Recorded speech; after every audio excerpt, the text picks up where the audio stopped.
Hello दोस्तों, आज मैं बनाने जा रही हूँ हमारे छत्तीसगढ़ी थाली की शान लाई बड़ी।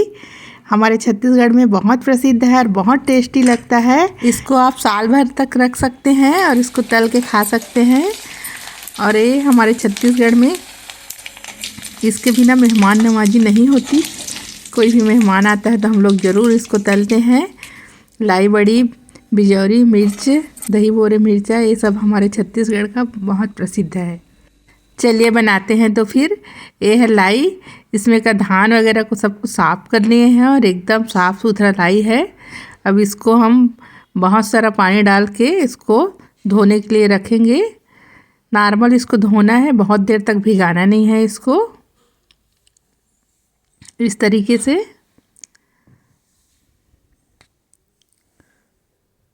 अच्छे से इसको मिला देंगे। मिलाने के बाद सबको ऊपर ऊपर का जो लाई है उसको निकाल लेंगे।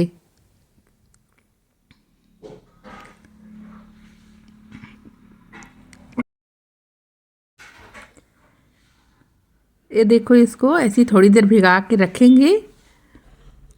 उसके बाद फिर ऊपर ऊपर का लाई को निकाल देंगे।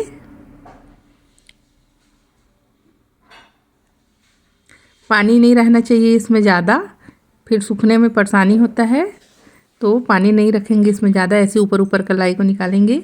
उसके बाद फिर एक बड़ा सा टब या कुछ में बर्तन में डाल देंगे और उसमें डाल देंगे नमक और डाल देंगे तिल।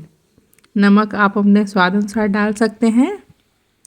कई लोग इसमें दही भी डालते हैं, लेकिन मैं दही नहीं डाल रही हूँ, क्योंकि दही डालने के बाद फिर साल भर तक रखते हैं तो उसका टेस्ट थोड़ा बदल जाता है।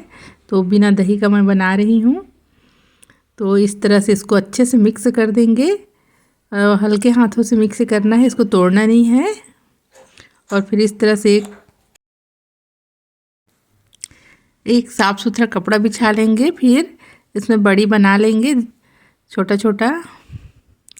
हल्के हाथों से इसको दबाना है। बहुत ज़्यादा दबाओगे तो नहीं बन पाएगा, इसलिए हल्के हल्के हाथों से इसको दबा के बनाना है। अगर नहीं बने तो थोड़ा सा पानी और मिला सकते हैं आप। इस तरीके से हमारा बड़ी बन के तैयार हो जाएगा। ये देखो, ऐसे हल्के हल्के हाथों से बनाना है इसको।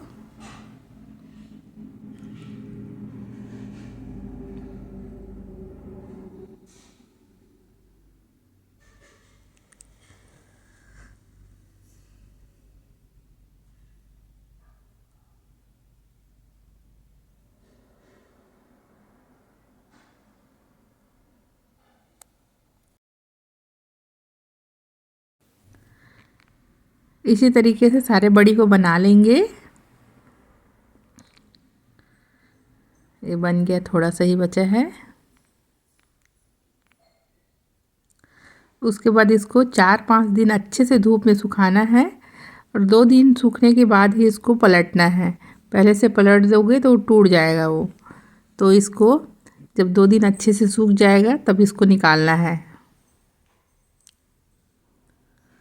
उसके बाद पलट के फिर इसको और 2 दिन सुखाना है, तो नीचे का भाग भी अच्छे से सूख जाएगा। उसके बाद फिर इसको आप तल के खा सकते हो। डिब्बे में इसको रख देंगे, एयर टाइट डिब्बे में रखना है। और सूखने के बाद ये इस तरीके से हो जाएगा। देखो, ऐसे हो जाएगा। फिर इसको तल के खा सकते हैं।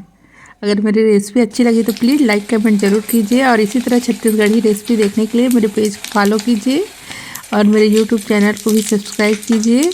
और मेरे इंस्टा में जो भी पेज है उसको भी फॉलो कीजिए, सुधा की रसोई के नाम से। और मेरे यूट्यूब चैनल को देखने के लिए बहुत बहुत धन्यवाद। Thank you so much.